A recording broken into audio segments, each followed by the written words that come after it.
62వ రోజు హెజ్కేలు 36 నుండి 48 అధ్యాయాలు చదవండి. ఒక్కొక్క ప్రార్థన 21 సార్లు చేయండి. నా జీవితంలో దేవుని చిత్తానికి వ్యతిరేకంగా పలుకుతున్న బలిపీఠాలను నజరేయుడైన యేసు నామమున నాశనం కమ్మని పలుకుతున్నాను. నేను ప్రభువుకు ఒక కన్యకగా నన్ను నేనే నజరేయుడైన యేసు నామమున సమర్పించుకుంటున్నాను. ఆమేన్.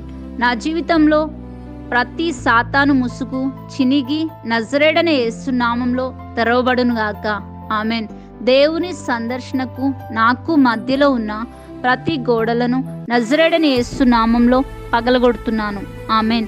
ఇప్పుడే నజరేయుడైన యేసు నామంన నా జీవితంలో దేవుని ఆలోచనలు అభివృద్ధి చెందునుగాక. ఆమేన్. ప్రతి దుష్ట శక్తి యొక్క విత్తనం నా జీవిత గర్భాశయంలో నుండి నజరేయుడైన యేసు నామమున నిర్మూలం అగునుగాక. ఆమేన్. ఏ దుష్ట శక్తి అయితే మళ్ళీ ద్వారాలను పునర్నిర్మించాలి అని అనుకుంటున్నాయో వాటి యొక్క కాడిని నజరేయుడైన యేసు నామమున ఇప్పుడే విరగొడుతున్నాను. ఆమేన్. ప్రతి దుష్ట వివాహం మీదికి నేను నజరేయుడైన యేసు నామమున దేవుని బలిపీఠం యొక్క అగ్నిని తీసుకుని వస్తున్నాను. ఆమేన్. నేను ప్రతి లైంగికమైన ఉచ్చుల నుండి యేసు రక్తం ద్వారా నజరేయుడైన యేసు నామమున విమోచన పొందుకుంటున్నాను. ఆమేన్.